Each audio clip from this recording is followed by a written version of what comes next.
오늘 시편 23편은 다윗이 쓴 시로 여러분들이 성경을 보시면 표제가 다윗의 시라고 적혀 있을 것입니다. 이 다윗이 쓴 시편 23편은 너무나 유명한 말씀 중에 하나입니다. 시편의 진주라고도 하고 목자의 시라고도 하는 이 시편 23편은 많은 성도들이 즐겨 음송하고 묵상하며 또 많은 은혜를 받는 시편입니다. 이 다윗은 하나님과 자신의 관계를 목자와 양의 관계로 표현을 하면서 고백하였는데, 왜냐하면은 양의 특징을 누구보다 잘 알고 있었기 때문에 그렇습니다. 다윗은 어렸을 때부터 목동으로서 양과 염소를 치는 그런 목자의 삶을 살았습니다. 양의 몇 가지 특징이 있습니다. 양은 시력이 나쁩니다. 그래서 누구 앞에 뭐가 보여도 그게 눈앞에 움직이면 그걸 졸졸 따라다닙니다. 그리고 잘 속습니다. 양떼는 형편없는 분별력으로 인해서 늑대들이 또한 들짐승들이 양떼를 교묘하게 유도하여서 좁은 골짜기로 목을 몰아넣은 뒤에 잡아먹곤 했답니다. 인간들은 바로 그런 점을 이용해서 개를 통하여 양치 개를 통하여 훈련시켜서 많은 양들을 이동시키기도 합니다. 더 나아가서 양은 잘 넘어지기도 하죠. 다리가 짧습니다. 몸무게에 비해서 다리가 너무 짧고 약했기 때문에 달리다 보면은 또 걷다 보면 넘어지게 되는데, 신기하게도 넘어지면 두 양발, 네 개의 발이 다 하늘로 솟게끔 만듭니다. 그래서 하늘로 솟은 그 발을 아무리 몸부림쳐도 스스로가 일어날 수 없는 상황이 됩니다. 더 나가서 양은 굉장히 온순한 것처럼 보이지만 이기적이고 멋대로라고 합니다. 새끼 양들이 배가 고파서 어미로 보이는 양들에게 다가가 우유를 먹으려고 하면은 굉장히 매정하게 뿌리치고 공격하기도 합니다. 그저 온순한 것 같지만 실은 상당히 이기적이고 멋대로의 면이 많습니다. 그리고 더 나아가서 양은 방향 감각이 없어요. 그래서 시력이 나쁘기 때문에 어디로 가는지 잘 모르고 그냥 앞에서 가는 대로 그냥 따라가는 것이죠. 그래서 계속 따라가다 보면 맨 앞에 있는 양이 잘못 길을 가게 되면은 다 잘못된 길로 갈 수밖에 없는 것입니다. 그리고 양의 특징은 양의 털을 깎아 주어야 됩니다. 우리가 봤을 때는 양의 양모로 인해서 옷을 입는 것, 털을 깎는 것들이 잔인해 보이지만, 그래서 그 풍성한 털들을 잔인하게 깎아서 막 소리를 지르는데도 막 깎고, 그래서 그것이 굉장히 잔인한 것처럼 보이지만 절대 아닙니다. 양은 털이 워낙 많기 때문에 그 양을 매년마다 털을 깎아주지 않으면은 그 털 때문에 무게를 견디지 못하고 굉장히 힘들어하는 것이에요. 오히려 털을 깎아줘야만 살 수가 있는 것입니다. 그리고 청력이 좋습니다. 시력이 나쁜 반면에 청력이 좋죠. 그래서 요한복음에 예수님께서 말씀하시기를 양들의 이름을 부를 때 그것이 멀리서도 잘 들리는 거예요.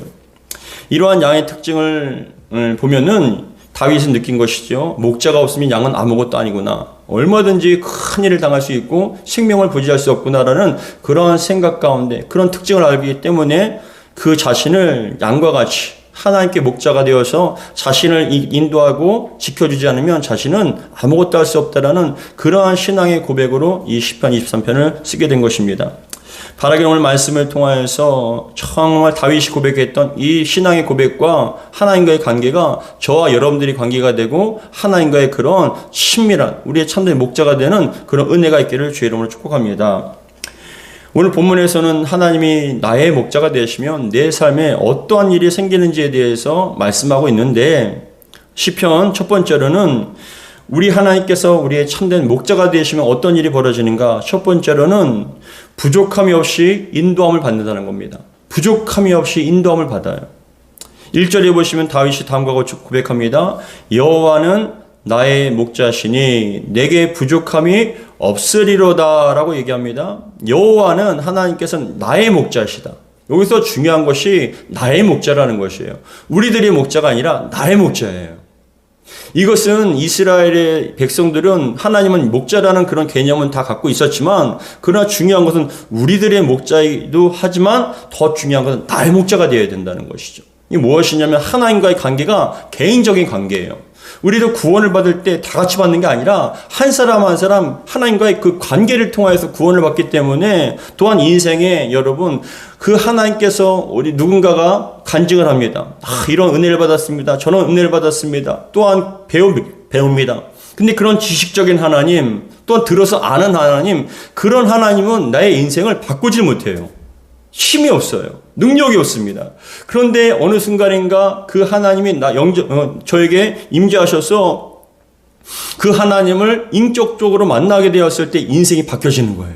친밀한 관계가 형성이 된다는 거죠. 그래서 하나님, 여러 사람의 목자가 아니라, 관계가 아니라, 나와 하나님과의 관계, 개인적인 그런 관계가 굉장히 깊어졌을 때 그 영혼은 얼마만큼 유익이 되고 힘이 생기는지 모릅니다.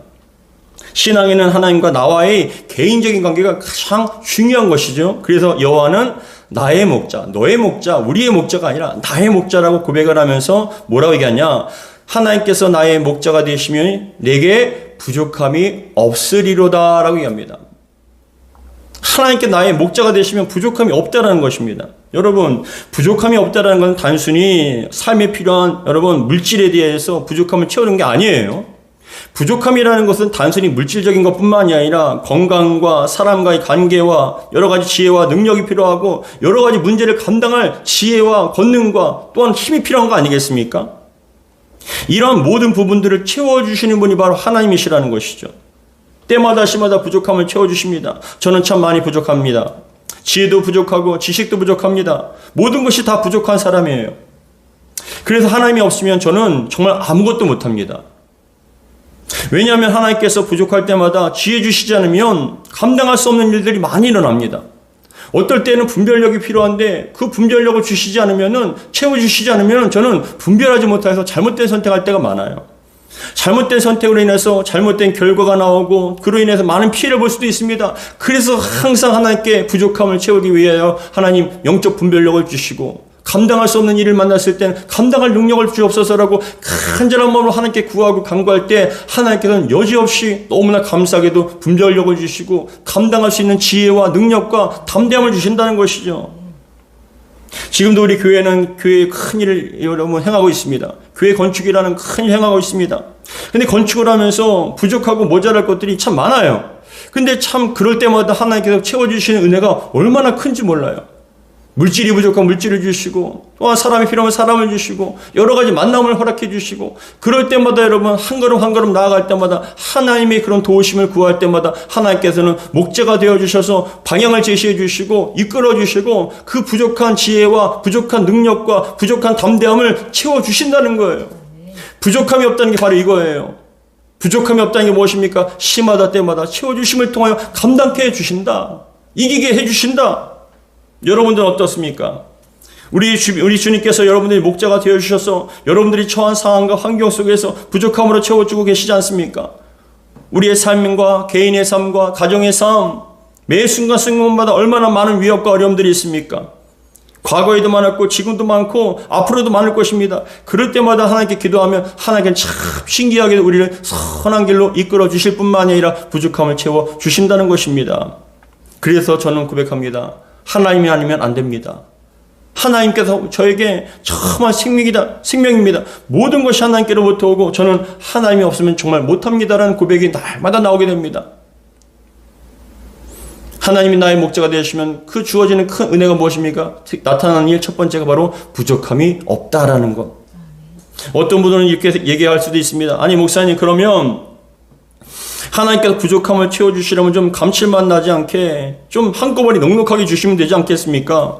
풍성하게 채워주시면 좋지 않습니까? 더 이상 걱정하지 않아도 근심과 염려하지 않아도 좀 행복하게 즐겁게 잘 살아갔을 텐데 왜 자꾸만 부족하게 조금가 뭔가가 좀 완전히 채워지지 않은 것처럼 그렇게 주십니까? 저는 여러분 그런 생각 안 했겠습니까? 저도 그런 생각을 수천 번, 수백 번, 수십 번, 수천 번 했습니다. 그런데 기도할 때마다 하나님께서 부족한 만큼 감당할 만큼만 주시는 이유는 여러분 중요한 거예요. 그래야 하나님 찾잖아요. 그래야 하나님의 소중함을 아는 거예요. 넉넉히 주셔서 더 이상 구할 것이 없게끔 넉넉함을 주셔서 정말 간절함이 없게끔 하는 게 좋은 것처럼 보여도 그게 좋은 게 아니에요. 왜요? 하나님을 찾지 않기 때문에 그래요. 하나님께 여러분 구하지 않기 때문에 그렇습니다. 부족하기 때문에 구합니다. 감당하지 못하니까 하나님께 붙잡는 거 아닙니까? 더 의지하는 거예요. 하나님의 소중함을 압니다. 하나님의 은혜가 얼마나 큰지, 하나님께 함께 하시는 것이 얼마나 큰 축복인지 그것을 통해서 깨닫게 되는 거예요. 성경을 보면 이스라엘 백성들이 광야에서 40년 동안 하늘에서 내리는 만나를 먹고 살았습니다. 매일 새벽마다 만나를 내려오는 것을 보고 먹습니다. 여러분, 하늘을 쳐다보잖아요. 그 만나를 새벽에 일어나서 그것을 거두어서 여러분 드립니다. 해가 뜨면 만나가 쓰러져서 다 없어져 버려요. 그렇게 여러분 40년 동안 이렇게 생활할 때 하나님께서는 이스라엘 향해서 가장 즐겁고 가장 행복할 때가 바로 이스라엘 백성 광야에 있을 때예요. 왜요? 그때만큼 간절함이 없었거든요. 그때만큼 하나님을 필요로 할 적이 없었거든요. 막상 가나안 땅에 들어가서 젖과 흙골이 흐르는 땅에 들어가서 보니 모든 것이 풍족하니까 하나님을 찾지 않아요. 엉뚱한 생각을 하고 여러분 주신 그 하나님에 대해서 소중함을 모르는 거예요. 타락하게 되고 변절하게 됩니다. 하나님은 그때 광야의 때에 기억하시면서 너희들이 그만큼 나를 찾았으면 좋겠다 하지만 돌이키질 않아요. 사랑하는 성도 여러분, 왜 부족합니까? 그 부족함을 통해서 하나님을 찾게 하시고 하나님의 소중함을 알게 하시고 그럼을 통해 하나님과의 관계가 더욱더 깊어진다는 것이죠. 하나님께서는 목자가 되어주셔서 우리에게 부족함을 채워주십니다. 그리고 2절에 말씀하기를 그가 나를 푸른 불밭에 누이시며 쉴만한 물가로 인도하시는도다 라고 합니다. 그 목자 되신 주님께서 나를 푸른 풀밭이라는 건 뭐냐? 푸른 풀밭이라는 것은 히브리어로 데쉐인데 이 데쉐라는 뜻은 무엇이냐? 봄철에 돋는 연하고 새로운 풀이에요. 양들이 가장 좋아하는 연한 풀, 가장 맛있는 풀. 근데 그 풀을 여러분 뭐라고 얘기합니까? 푸른 풀밭에 누이시며 쉴만한 물가로 인도하시는다. 여러분 여기서 주의 깊게 보면 무엇입니까? 우리에게 부족함을 채워주실 뿐만이 아니라 그런 풀밭과 쉴만한 물가로 인도하실 때 무엇이냐? 안식과 쉼을 주신다는 거예요. 여러분 이게 바로 목자 되신 하나님께서 우리의 목자가 되신 그런 사람들과 영혼들의 그런 축복인 거예요. 특권이에요. 무엇입니까? 안식할 수 있어요. 쉼을 얻을 수 있습니다. 안전하다는 느낌이 있고 정말 쉼이 있다는 것입니다. 여러분 우리가 살아갈 때 얼마나 쉼이 없었습니까? 얼마나 경쟁하고 얼마나 염려하고 근심하며 근데 참 신기하게도 그렇게 경쟁하고 쉼이 없이 달려오다가 온갖 무거운 짐들과 정말 아파하고 염려하고 근심하다가 주님 앞에 나와 예배하고 찬양하며 기도하다가 또 말씀 듣다 보면 마음에 쉼을 얻어요. 안식을 얻게 되는 거예요. 그게 얼마나 큰 축복인지 모릅니다. 물론 집에서도 기도하고 말씀 봅니다. 성경 봅니다. 묵상합니다. 큐티합니다. 그럼에도 불구하고 이 자리에 함께 모여서 주시는 은혜가 너무나 강력한 것이죠. 낙심했던 심령들도 이 예배를 통하여서 이 은혜로 말미암아서 쉼을 얻게 되는 거예요. 사랑하는 성도 여러분, 예수님께서도 말씀하시기를 수고하고 무거운 짐진 자들아 내게 와서 쉬라고 말씀하시잖아요. 내게 와서 쉬라. 마태복음 11장 28절부터 30절에는 다음과 같이 말씀합니다. 수고하고 무거운 짐진 자들아 다 내게로 오라. 내가 너희를 쉬게 하리라. 이 말씀하신 대상이 누구십니까? 예수님이세요. 예수님께서 수고하고 무거운 짐진 자들아 다 내게로 오라. 내가 너희를 쉬게 하리라. 안식이 있는 거예요. 주님 안에는 안식이 있어요. 나는 마음이 온유하고 겸손하니 나의 멍에를 베고 배우라. 그리하면 너희 마음이 쉼을 얻으리니 이는 내 멍에는 쉽고 내 짐은 가벼움이라 하시니라. 멍이라는 것은 여러분 소 두 마리가 함께 연결해주는 밭일을 하거나 몽골 끓을 때 같이 연결해주는 나무와 같은 것이에요. 이 나무 끝에 그 두 개의 끝에는 여러분 고리가 달려 있어서 소를 그것에 집어넣고 같이 움직이는 거예요. 생각해 보세요. 예수님께서 내 멍에를 매라고 이야기하십니다. 이것은 무엇이냐? 어미소와 아기소, 송아지가 함께 멍에를 매기도 합니다. 이건 뭐냐? 이 송아지한테 짐을 지게 해주려는 게 아니에요. 엄마 소가 다 짐을 집니다. 그런데 이게 뭐냐? 같이 가려고. 따로 가는 것이 아니라 같이 가려고요. 같이 가면서 무엇입니까? 엄마가 다 진다고요. 아이는, 이 송아지는 자기 딴에는 무겁다고 생각하지만 무거운 게 아니에요. 그냥 엄마가 다 지는 거예요. 예수님께서도 우리에게 말씀하시기를 내게 와서 쉬라 말씀하십니다. 내 멍에를 매라고 말씀하십니다. 이거 무엇입니까? 주님께서 저 주시겠다라는 거예요. 함께 주시겠다는 거예요. 따라오라는 것이죠. 주님께 믿고 맡기면 여러분 마음에 쉼을 얻게 되지 않습니까? 주님을 향한 담대함이 생기고 그렇지 주님께서 나를 버리지 않으셔. 나의 목자가 되어 주셔서 우리를 이끌어 주실 거야. 내게 부족함을 채우시는 그 주님을 나는 찬양하지. 나를 푸른 밭 쉴 만한 물가로 인도하셔서 나를 쉬게 해주시고 안식해 주실 거라는 그런 믿음 가운데 우리는 살아가게끔 만들어 주신다는 것입니다. 이것이 바로 하나님을 또한 우리 주님을 목자로 삼은 자들의 특권이고 여러분 복입니다.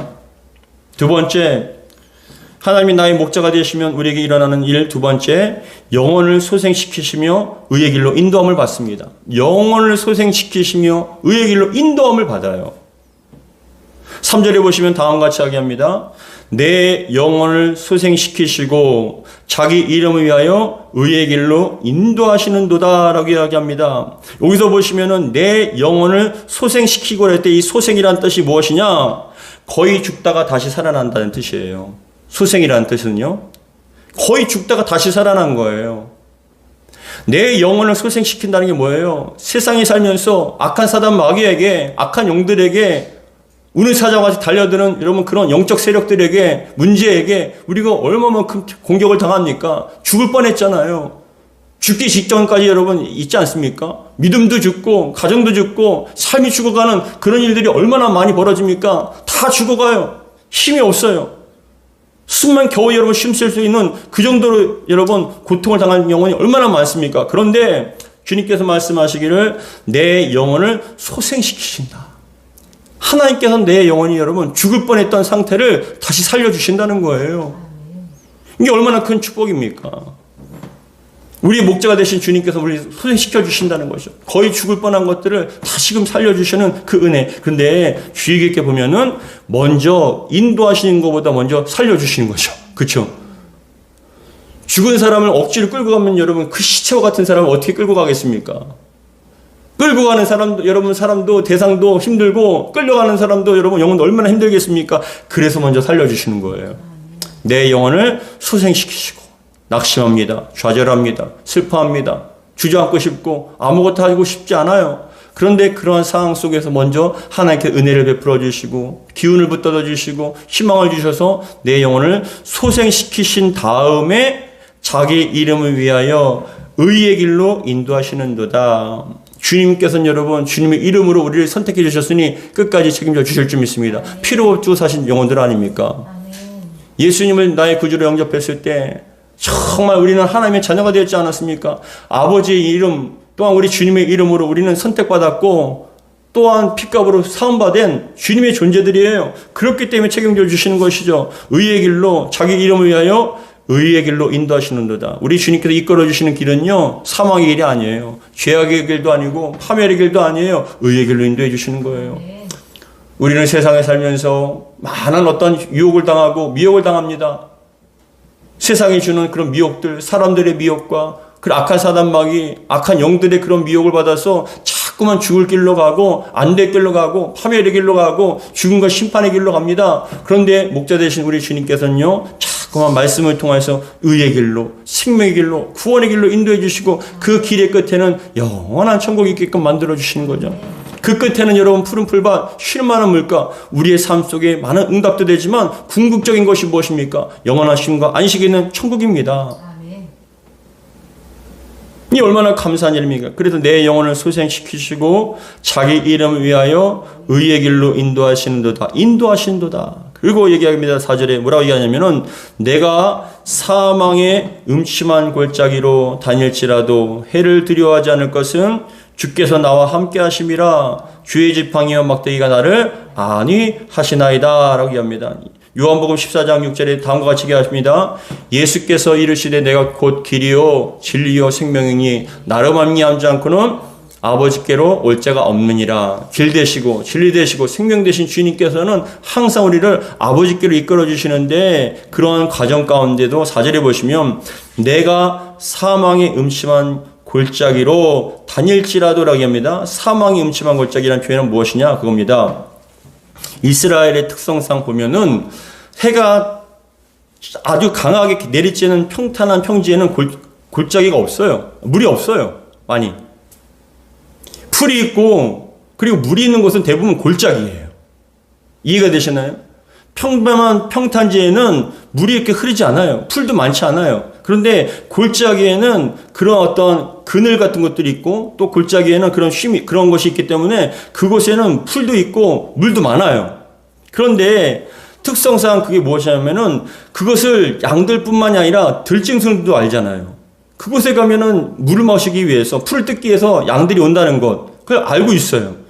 그래서 여러분 들짐승이나 늑대들은 그러한 것을 여러분 노리고 그곳에서 몰래 숨어서 기다리기도 한단 말입니다. 그래서 여러분 4절에 얘기하는 거예요. 내가 사망의 음침한 골짜기로, 그곳에 사망이 있다 할지라도, 노리고 있다 할지라도, 다닐지라도 해를 두려워하지 않을 것은 왜요? 주께서 나와 함께 하심이라는 거예요. 이게 무엇이냐? 다윗이 경험했잖아요. 다윗도 어렸을 때 골리앗 앞에 나가서 싸우려고 할 때 사울왕이 말립니다. 야, 너 어린 나이에, 그렇게 어린 나이에 어떻게 저 거대한 3m 가까이 되는 거인에게 싸우려고 하냐? 안 된다. 우리들도 감히 못하는데, 군사들도 전문적인 군사 훈련받는 사람들 안 되는데 네가 뭘 하려고 하니? 라고 얘기하니까 다윗이 얘기합니다. 내가 어렸을 때부터 양을 치는데 때로는 곰과 사자가 다가왔습니다. 곰과 사자가, 그런 들짐승들이 다가왔을 때, 양들을 놀리려고 했을 때 제가 목숨 걸고 싸워서 나갈 때 하나님께서는 지켜주셨습니다. 그것을 이기게 해주셨습니다. 얘기하는 거예요. 이게 무엇입니까?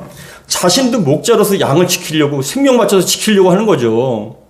근데 하나님께서는 나를 오직하겠냐는 것이죠. 나는 하나님의 양인데, 하나님의 소유인데, 그래서 내가 지금 가는 과정 가운데, 푸른 풀밭과 쉴만한 물가로 가는 과정 가운데, 그것을 또 누리고 있는 과정 가운데도 그 사망이 우리를 노리고, 우리를 지배하고, 우리를 정말 죽이려 한다 할지라도, 그럼에도 불구하고 내가 해를 두려워하지 않을 것은 주께서 함께 하시기 때문에 그런 거예요. 왜요? 자신도 그렇게 했었거든요, 양들에게. 자신도 그런 경험이 있기 때문에 목자 되신 하나님은 오직하겠냐는 것이죠. 내가 죽으려고 하는데 가만히 지켜만 보시겠습니까? 목숨 걸고 달려들죠. 그 커다란 곰과 사자들이 달려든다 할지라도, 늑대가 달려든다 할지라도 자기도 목숨, 양을 위해서 목숨 걸었는데요. 그러면 하나님께서 여러분 가만 내버려 두시겠냐는 것이죠. 실질적으로 다윗이 사울 왕으로 인하여서 얼마나 많은 10년이 넘게끔 쫓겨다녔습니다. 죽을 뻔해도 여러분 얼마나 많이 죽을 뻔했겠습니까? 그런데도 불구하고 낙심되고 좌절감이 있고 죽을 것처럼 죽음을 두려워하는 그런 상황 가운데서도 하나님께서는 여러분 놀랍게도 죽이시지 않는다는 것이죠. 그래서 내가 사망의 음침한 골짜기로 다닐지라도 해를 두려워하지 않을 것은 주께서 나와 함께 하심이라. 이게 가장 큰 거예요. 주님께서 나와 함께 하시는데 무슨 걱정이냐? 주님께서 나의 선한 목자이신데, 그 양을 책임져주는 선한 목자인데 내가 무슨 걱정을 하겠냐? 나는 걱정 없다 라고 고백을 하면서 다음과 같이 얘기합니다. 주의 지팡이와 막대기가 나를 안위하시나이다 라고 합니다. 안위하시나이다. 안위하시나이다. 주님께서 여러분 참 우리를 안전하게 지켜주시는 것이죠. 요한복음 10장 11절에서 12절에도 다음과 같이 얘기합니다. 나는 선한 목자라. 선한 목자는 양들을 위하여 목숨을 버리거니와 싹구는 목자가 아니요 양도 재앙이 아니라 이리가 오는 것을 보면 양을 버리고 달아나나니 이리가 양을 물어가고 또 해치느니라. 나는 선한 목자인데, 선한 목자의 특징이 뭡니까? 양들을 위하여 목숨을 버린다는 거예요. 여러분, 그렇기 때문에 우리가 걱정하는 것보다 우리 주님께서 우리를 더 걱정하시고 우리를 사랑하는 것보다 우리 자신보다 우리를 더 사랑하시는 주님이십니다. 주님께서 우리의 선한 목자가 되셔요. 우리를 위해서 목숨 거셨지 않습니까? 우리를 구원하기 위해서 십자가에서 물과 피를 흘리시고 살을 찢으시며 목숨까지도 거신 그 주님께서 우리의 목자가 되셨을 때 우리가 얼마만큼 감사하고 얼마만큼 안전합니까? 우리가 사망의 음침한 골짜기로 다닐지라도, 그렇죠, 매일 평탄하고 좋은 길만 있는 건 아니죠. 매일 즐겁고 행복한 일만 있는 건 아니에요. 예수 믿어도 교회 다녀도 얼마나 슬픈 일 많고 염려 걱정이 된 일이 많고 또 죽음과 같은 일이 얼마나 많겠습니까? 그러한 사망의 음침한 골짜기로 다닐지라도 해를 두려워하지 않을 것은 무엇입니까? 주께서 나와 함께 하시기 때문에 주의 지팡이와 막대기가 나를 안위하시나이다. 안전하게 나를 지켜주신다라는 고백이죠. 여러분, 이것이 바로 하나님께서 주님께서 우리의 목자 되신 자들의 축복인 거예요. 어떠한 일을 만나도 해를 두려워하지 마시기 바랍니다. 주님께서 우리 위해 목숨 걸고 지켜주실 것입니다. 세 번째, 하나님이 나의 목자가 되시면 우리에게 일어나는 일, 마지막 세 번째는 상을 베푸시며 끝까지 책임져 주신다는 거예요. 상을 베풀어 주시며 끝까지 책임져 주신다. 5절에 보시면 다음과 같이 얘기합니다. 시편 23편 5절. 주께서 내 원수의 목전에서 내게 상을 차려 주시고 기름을 내 머리에 부으셨으니 내 잔이 넘치나이다 라고 합니다. 주께서 내 원수의 목전에서 라고 합니다. 이것은 다윗의 고백이에요. 다윗이 얼마만큼 많은 여러분 사울 왕에게 쫓겨다녔죠. 더 나가서 압살롬에게도 쫓겨다녔지 않습니까? 그 아들이 반역으로 인해서 쫓겨다녔죠. 조롱합니다. 그런데 여러분 그렇게 갈 때도 시므이가 돌을 던지면서 너는 피해 살인자다라고 얘기를 합니다. 죄값을 받은 거라고 얘기합니다. 그런데도 여러분 그때는 얼굴을 정말 수그리고 정말 비참하게 정말 쫓기듯이 도망갔습니다. 근데 하나님께서는 여러분 그렇게 내버려 두시지 않으셨잖아요. 얼굴을 높여 주셨지 않습니까? 여기서 보면은 무엇입니까? 주께서 내 원수의 목전에서라는 거예요. 많은 사람들에게 잔치를 초청한 거예요. 상상을 해보세요. 많은 사람들 잔치에 초청을 합니다. 내 원수도 있습니다. 그런데 그러한 사람들 앞에 원수가 있는 상황 속에서도 나를 여러분 존귀한 사람처럼 그 잔치의 주인공처럼 저를 부르십니다. 얼떨떨하죠? 그런데 나를 주인공으로 불러주신 것처럼 잔치의 주인공처럼 불러주셔서 어떻게 하시냐면은 머리에 상을 차려주시는 거예요. 그러니까 어안이 봉봉하죠. 초대받은 사람들은. 야, 이게 뭔가 했을 때 상을 차려주시며 이 상을 차려준 이 잔치의 주인공이 바로 이 사람입니다. 라고 얘기해 주는 거예요. 원수 앞에서도 여러분, 원수도 그걸 보고 있죠. 조롱했던 사람들도 보고 있죠. 내가 이 사람 버린 게 아니라 이 사람 나의 인생에 내가 가장 소중한 사람이라고 그렇게 높여주시면서 기름을 머리에 부으셨다는 거 뭐냐? 마리아가 기름 부었죠. 예수님께 뭐냐? 잔치를 초대했을 때 가장 존귀한 사람에게 베푸는 그런 표현법이에요. 이 사람이 나에게 가장 존귀한 사람이라고 주님께서 인정해 주시는 거죠. 그러니까 여러분 내 잔이 넘치나이다라는 게 뭐냐? 내 얼굴을 들어주신 거예요. 그 비참했던 인생에 그 조롱받던 인생을 얼굴을 높여주신 것이죠. 이것만큼 여러분 얼마나 축복이 어디 있겠습니까? 우리는 때로 신앙생활하면서 또 삶을 살면서 많은 정말 어떤 모욕과 멸시를 당할 때도 있고 그로 인해서 자존심이 상하기도 하고 슬프기도 하고 참 어렵기도 합니다. 그런데도 불구하고 주님께서 내 원수의 목전에서 내게 상을 차려주시고 기름을 내 머리에 부으셨으니 내 잔이 넘치나이다. 무엇입니까? 정말 차고도 넘치는 은혜가 너무나 감사하다는 거예요. 충만하다는 겁니다. 이것이 바로 하나님께서 우리의 목자가 되신 자들의 축복이고 여러분 은혜의 결과라는 것이죠. 내 잔이 넘치나이 뿐만 아니라 뭐라고 얘기하십니까? 또 그렇게 살다 보니 그렇게 또 쫓아가다 보니 부족함을 채워주시고 또 우리를 소생케 시켜주시고 의의 길로 인도해 주실 뿐만이 아니라 사망의 음침한 골짜기라고 할지라도 우리 해를 두려워하지 않게끔 우리를 안위하시고 목숨 걸고 지켜주시는 더 나아가서 원수 앞에서 그렇게 상을 차려주셔서 우리 얼굴을 들게 해주시고 자존감을 회복시켜주시고 높이 영광을 들려주시는 그 하나님을 내가 앞으로 더 따라가겠다는 거예요. 주님을 더 따라가겠다라고 그런 믿음의 선포예요. 이거는 마지막 목전은 내 평생의 선하심과 인자하심이 반드시 나를 따르리니 라고 합니다. 내 평생의 선하심과 인자하심이 반드시 나를 따르리니 내 평생의 목자 되신 우리 하나님을 따라가면 우리가 또 쫓아가면은 어떻게 됩니까? 선하심과 인자하심이 따라오는 것이죠. 우리가 따라가는 인생이 아니라 무엇을 쫓는 인생이 아니라 주님께서 우리를 갖다가 이끌어가면 우리는 주님을 따라가면 반드시 선하심과 인자하심이 우리를 따라온다는 거예요.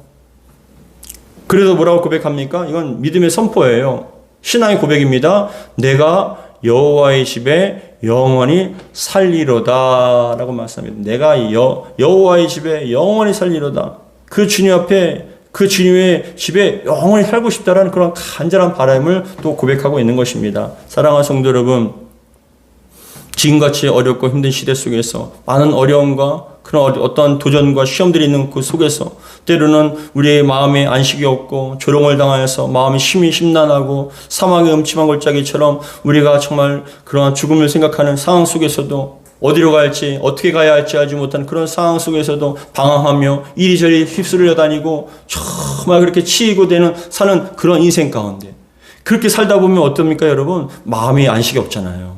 평안함이 없잖아요. 그래서 저는 요즘에 이 시편 23편을 계속 묵상하며 기도하는 거예요.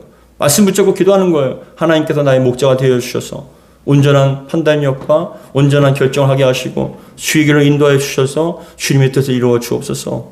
주님, 저에게 부족함이 많습니다. 저희의 부족함을 제 스스로는 채울 수 없음을 고백하오니 주님 부족하다면 하나님께서 베풀어 주시고 또한 누군가를 통해서도 그것을 채워 주옵소서. 주님을 따라가다 보면 어떻게 합니까? 푸른 불밭 쉴만한 물가를 인도하여 주셔서 우리에게 안식과 쉼을 누리게 주실 뿐만이 아니라 우리의 영혼을 소생시켜 주시고 주의 이름을 위해서 우리를 의의 길로 인도해 주실 줄 믿습니다. 저를 주님의 길로, 생명의 길로, 구원의 길로 인도해 주실 줄 믿습니다. 제가 비록 때로는 사망의 음침한 골짜기로 간다 할지라도 그 속에서도 해를 두려워하지 않게 하시고 정말 그것에 대해서 끝났다라고 절망하지 않게 하시고 주님을 생각하며 이기고 또 이겨낼 수 있도록 주님은 우리를 위해서 목숨 거시는 분이시니 해를 두려워하지 않고 주님이 막대기와 지팡이가 우리를 안위하신 것을 저를 안위하실 것을 고백하며 주여 나아갑니다. 주님께서는 반드시 원수의 목전에서 상을 베풀어 주시고 머리에 기름을 부어주심을 통하여 저의 잔이 넘치게 될 줄 믿습니다. 저의 평생의 선하심과 인자하심이 항상 저와 함께하고 저를 따라와서 저의 인생의 마지막에는 주님의 영원한 집에 안식을 누리게 되고 천국에 들어가서 영원한 쉼과 안식을 누리게 될 줄 믿습니다라고 고백을 하는 거예요. 이게 바로 여러분 믿음의 성도들의 축복 아닙니까? 예수님께서 하나님께서 우리 목자가 되신 자들의 축복이에요. 그런 영혼들은 방황하지 않아요. 목표가 있고 왜 살아가야 될지 어떻게 살아가야 할지 무엇을 위해서 살아가야 할지를 알게 되는 것이죠. 이러한 은혜가 신앙의 여러분 이러한 능력이 여러분들에게 있기를 주의 이름으로 축복합니다. 기도하겠습니다. 아버지 하나님 감사드립니다. 여호와는 나의 목자시니 내게 부족함이 없으리라. 이 다윗의 고백이 얼마나 귀한 고백인지 모릅니다. 우리의 이 모든 1절부터 6절까지 모든 말씀에 우리의 신앙과 삶이 다 담겨 있습니다. 때로는 힘들고 어렵고 영혼이 죽은 것처럼 정말 절박한 상황 속에서도 신앙과 믿음이 연약해져서 기도하기조차 힘든 그런 상황 속에서도 하나님께서는 우리 영혼을 소생시켜 주시고 참 의의 길로 인도해 주실 뿐만이 아니라 우리를 푸른 풀밭 쉴만한 물가로 이끌어 주셔서 안식하고 쉼을 주신 줄 믿습니다. 주여 우리의 인생에 때로는 사망이 음침한 골짜기를 다닐지라도 해를 두려워하지 않게 도와주시고 우리 주님께서 우리와 함께 하셔서 우리에게 모든 것들 주의 지팡이와 막대기가 우리를 안위하실 줄 믿사오니 주여 우리에게 조롱하고 핍박하고 우리를 죽이려고 하는 원수들에게 앞에서 상을 베풀어 주실 줄 믿습니다. 기름 부어주시고 찬이 넘치게 해주실 줄 믿사오니 평생토록 주님을 따라가서 정말 영원한 천국에 안식할 수 있도록 도와 주옵소서. 우리 주 예수 그리스도로 기도합나이다. 아멘.